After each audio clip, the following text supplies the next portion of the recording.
Bonjour, bonjour, bien-aimés, que la paix et la grâce vous soient données de la part de notre Seigneur Jésus-Christ. C'est avec un immense plaisir que je vous retrouve ce matin. Que le Seigneur vous bénisse abondamment. Et bien-aimés, je vous invite, comme moi, à célébrer le don que Dieu nous accorde. Car le souffle de vie est un don. La vie est un don qui nous vient de Dieu. Aussi, quelle que soit l'heure de la journée à laquelle tu reçois ce message, que le Seigneur te bénisse abondamment. Que le Seigneur soit manifesté dans ta vie par Jésus-Christ, notre Seigneur Sauveur. Et qu'il te comble de ses grâces au nom de Jésus-Christ de Nazareth. Bien-aimés, ce jour, nous allons aborder un thème assez délicat.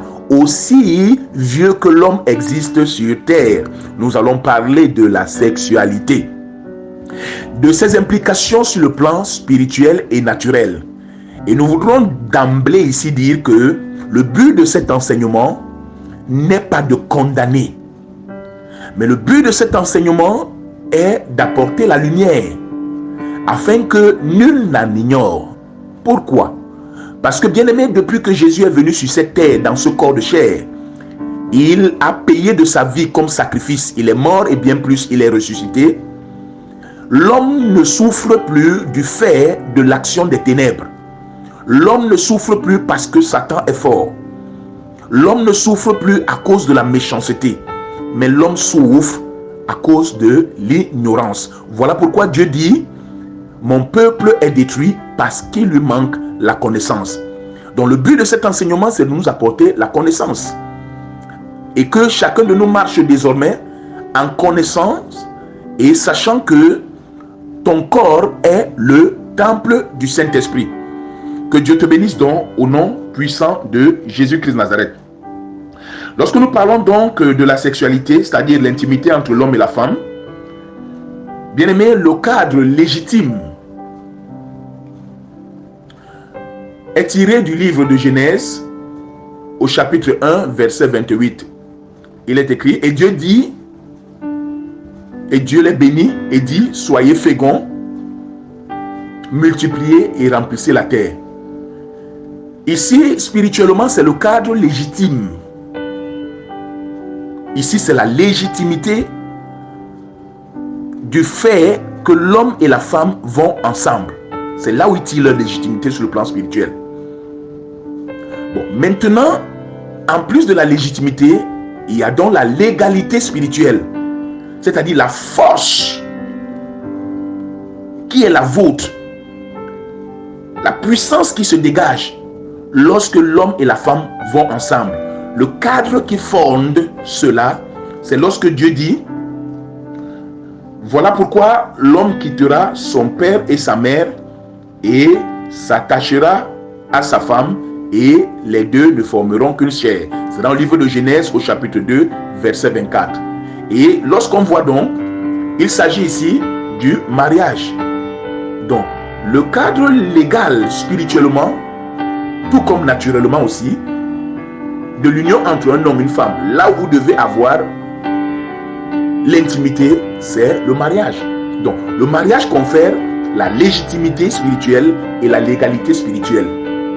Quand on parle ici de légalité spirituelle, nous l'avons dit, c'est là où, c'est-à-dire, le mariage donne une force. Le mariage donne un cadre où l'ennemi n'a pas accès lorsque l'homme et la femme vont à l'intimité. Lorsque l'homme et la femme sont ensemble. Et ici plus, les deux sont soumis à la même autorité spirituelle qui est Dieu. Que Dieu vous bénisse donc au nom de Jésus-Christ de Nazareth. Pourquoi? Parce que quand un homme est avec une femme et que les deux ne sont pas mariés officiellement, votre union est certes légitime sur le plan spirituel.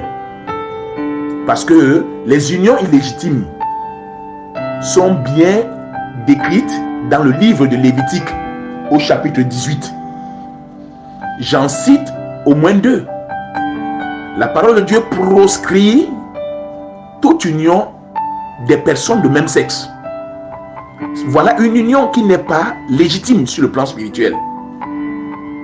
La parole de Dieu proscrit une union entre un homme et un animal, entre une femme et un animal. Voilà une union qui spirituellement est proscrite. Et lorsqu'on lit le livre de Lévitique au chapitre 18, tout le chapitre 18, vous pourrez comprendre et connaître quelles sont les unions que l'ennemi proscrit. Et vous allez comprendre par la suite Pourquoi est-ce que beaucoup de personnes qui travaillent dans les ténèbres, bien aimé, ça donne à ce genre de pratique? Parce que courant cet enseignement, nous parlerons aussi du phénomène de nourriture de nuit et de couche de nuit, puisque plusieurs en souffrent. Donc, lorsque un homme et une femme ne sont pas légalement mariés, votre union est certes légitime, parce que l'homme, Dieu a créé l'homme pour que l'homme s'unisse intimement à la femme. Mais votre union n'est pas légale. Ça veut dire qu'elle est imparfaite sur le plan spirituel. Quand on parle de perfection ici, ou d'imperfection, il s'agit ici de défauts. Il y a des défauts, c'est ce qu'on appelle encore dans le langage spirituel des tâches. Donc, le fait de ne pas être légalement marié, votre union est certes légitime, parce que vous êtes mâle et femelle, mais elle n'est pas légale. Que Dieu vous bénisse. Et vous verrez même d'ailleurs que sur le plan naturel aussi, c'est-à-dire le fait que vous vous considérez, que les gens vous considèrent comme mari et femme, même si vous n'êtes pas marié légalement, bien aimé, vous avez une légitimité même sur le plan naturel. Mais sur le plan légal, votre union n'a pas de force. C'est-à-dire elle ne peut pas créer un certain nombre de droits. Il y a des choses dont vous n'aurez pas droit. Que Dieu vous bénisse au nom de Jésus-Christ de Nazareth. Voilà pourquoi l'ennemi combat le cadre légitime et légal, spirituellement, qu'est le mariage. L'ennemi combat le mariage pour qu'il ne soit pas contracté. Et une fois que les deux sont unis, l'ennemi va faire tout pour que les deux soient séparés. Pourquoi? Parce qu'il sait que lorsque l'homme et la femme s'unissent, même dans leur intimité, ils célèbrent, ils consacrent le mariage. Ils célèbrent ici la parole de Dieu. Ils sont dans la bénédiction. La lumière de Dieu les couvre. Et cet acte est créateur de vie. Il est créateur de bien-être. Il est créateur de joie. Même naturellement, l'on se sent bien. Aussi que le Seigneur vous bénisse encore abondamment au nom de Jésus-Christ de Nazareth. Donc, nous disons c'est le chant de bénédiction par excellence.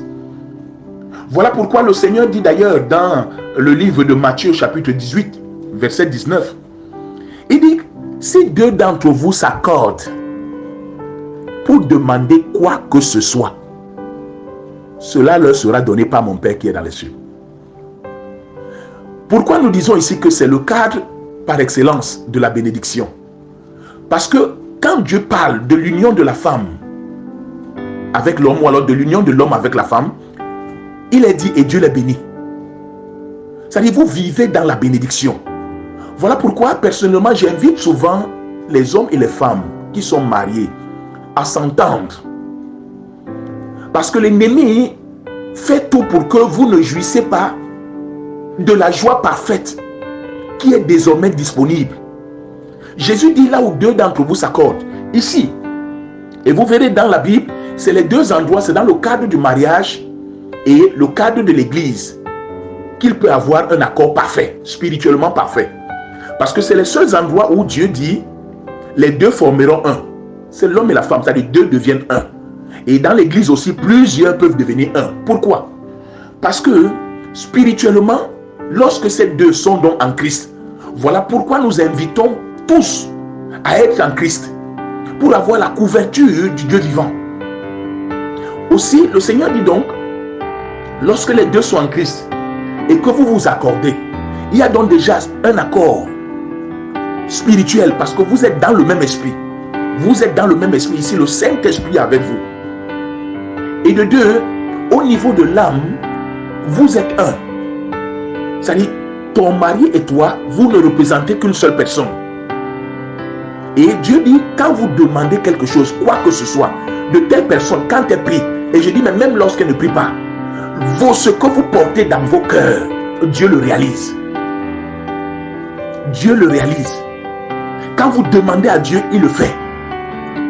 Quand vous avez un besoin, tous les deux, Dieu accomplit aussi cela. Parce que la parole de Dieu dit que celui qui peut faire, Éphésiens chapitre 3, verset 20, celui qui peut faire par la puissance qui habite en nous, infiniment au-delà de ce que nous demandons et de ce que nous imaginons. Donc quand les gens sont en accord, étant en Christ, bien aimé, même ce qu'ils imaginent, ce dont ils ont besoin, étant accordé, Dieu le leur donne.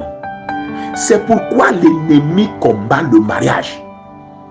Vous verrez d'ailleurs, la parole de Dieu nous dit, dans le livre de Genèse, Genèse au chapitre 2, verset 25, l'homme et la femme étaient nus et ils n'en avaient point honte. Ça veut dire que l'homme et la femme au jardin d'Éden, il y avait accord. L'homme et la femme n'étaient qu'une seule âme. L'âme de l'homme s'était attachée à la femme et l'âme de la femme s'était attachée à l'homme. Ils n'avaient rien à cacher, c'est ce que ça veut dire, ils étaient nus. Ils ne cachaient rien entre les deux. Donc c'était un foyer prospère, c'était un foyer uni, c'était un foyer béni. Et cette harmonie-là, c'est elle que l'ennemi combat. Parce que beaucoup de mes filles, beaucoup de jeunes gens veulent se marier. Mais sachez que l'ennemi combat cela parce qu'il sait que l'homme est épanoui quand il fonctionne dans le foyer avec la connaissance. L'homme est épanoui, la femme est épanouie, ce couple est prospère. Ce couple magnifie Dieu et l'ennemi ne veut pas de ça. Il dit ici, les deux étaient nus et ils n'en avaient point honte. Mais lorsque la semence du serpent est venue au milieu, qu'est-ce qui s'est passé? Parce que la parole est une semence. Lorsque la semence de l'ennemi est venue, l'homme s'est fait une ceinture avec des feuilles de figuier. La femme aussi s'est fait une ceinture avec les feuilles de figuier. Ça, on peut le lire dans le livre de Genèse au chapitre 3, verset 7. Ça veut dire, spirituellement, l'homme avait déjà des choses qu'il cachait. La femme aussi avait déjà les choses qui lui étaient propres. Et c'est d'ailleurs des signes. Quand dans un foyer, l'homme a déjà les choses qu'il cache. La femme a déjà les choses qu'elle ne dit pas à son mari. Bien aimé, sachez que votre foyer-là est en danger. Tôt ou tard, ça va exploser. Vous pourrez résister n'importe comment. Un jour ou l'autre, ça va exploser. Un jour ou l'autre, vous connaîtrez des problèmes. Que le Seigneur vous en préserve au nom puissant de Jésus-Christ de Nazareth. Donc, le genre d'histoire où on dit souvent, non, on ne dit pas son salaire à sa femme. D'ailleurs, je bénis le Seigneur aujourd'hui, beaucoup de jeunes comprennent. On ne dit pas son salaire à sa femme. Il ne faut pas montrer son bulletin de paie à sa femme. Bien aimé, ça ne vient pas de Dieu.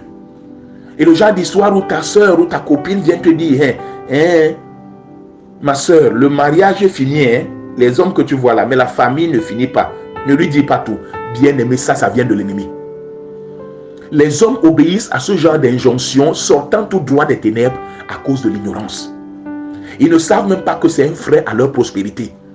Parce que lorsque l'homme et la femme ne s'accordent pas, bien aimé, il y a des choses que vous ne réaliserez pas. Et même si vous réalisez, il y a des choses que vous aurez pu réaliser beaucoup plus.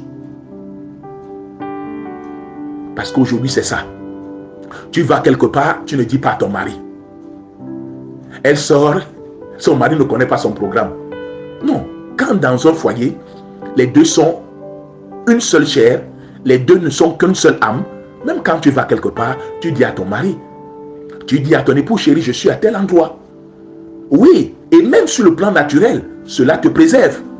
On va savoir où tu es exactement. Aussi, bien-aimés, faisons plutôt ce que Dieu demande. Laissons-nous conduire par celui qui nous a créés. Il connaît les bienfaits, les bénéfices qui y sont attachés. Que le Seigneur vous bénisse au nom puissant de Jésus-Christ de Nazareth. Donc, bien-aimés, nous avons vu là le cadre légal et le cadre légitime dans lequel, bien-aimés, la gloire de Dieu est manifestée dans l'intimité, dans lequel Dieu approuve et vous êtes sécurisés. Et dans les prochains enseignements donc, que nous vous invitons également à suivre, vous comprendrez pourquoi est-ce que et comment est-ce que l'ennemi pénètre les foyers. Comment est-ce que c'est la voie que l'ennemi choisit le plus pour détruire des vies. Parce que c'est là où il puise. C'est le moyen par excellence, je vais dire ici, pour l'ennemi, où il puise les forces, il puise l'énergie et où il détruit le plus grand nombre de personnes. Aussi, bien-aimés, nous vous invitons donc à être également à l'écoute demain pour connaître. Nous vous invitons à l'écoute et au partage pour que plusieurs sortent des ténèbres, pour que plusieurs ne soient plus victimes. Ceci dit, que Dieu vous bénisse et qu'il vous comble. Bien-aimés, nous répondons au 237 699 52 72 96. S'il y a une préoccupation quelconque, bien-aimé, vous pouvez nous la soumettre. Si vous avez besoin de conseils sur le plan spirituel et même d'un suivi, bien-aimé, nous sommes disposés à le faire. Ceci dit, en espérant que nous allons nous retrouver demain, que Dieu vous bénisse abondamment, que Dieu étende les limites de votre entendement et que sa main soit puissante dans la vie de quiconque n'a pas encore contracté mariage. Que le Seigneur t'accorde en cette saison l'homme de ta vie au nom puissant de Jésus de Nazareth. Que le Seigneur t'accorde la femme de ta vie au nom puissant de Jésus de Nazareth. Que le Seigneur te donne les moyens spirituels et financiers pour que ce mariage soit réalisé au nom souverain de Jésus-Christ de Nazareth. Je déclare ce matin, sous l'autorité du Dieu vivant qui a dit mariez vos filles, que le Seigneur vous accorde les mariages au nom de Jésus-Christ de Nazareth. Que le Seigneur préserve tous ceux qui sont déjà mariés au nom souverain de Jésus-Christ de Nazareth. De là où l'ennemi s'était caché, qu'au travers de cette parole qui soit mise à nu, que la révélation de Christ soit manifestée et que les œuvres des ténèbres soient détruites dans votre foyer au nom de Jésus de Nazareth. Tout ce qui avait déjà été enraciné par les ténèbres, toute semence du mal, toute semence du mensonge, toute semence de l'ennemi pour vous détruire, pour détruire votre foyer, bien-aimé, est détruite au nom de Jésus-Christ de Nazareth. Nous bénissons le Seigneur ce jour et nous lui disons merci. Merci pour cette grâce, merci pour cette faveur. Bien-aimés, par la grâce de Dieu, que nous nous retrouvons demain pour la suite de ces enseignements. Soyez bénis dans le nom de Jésus de Nazareth. Bonne journée à vous.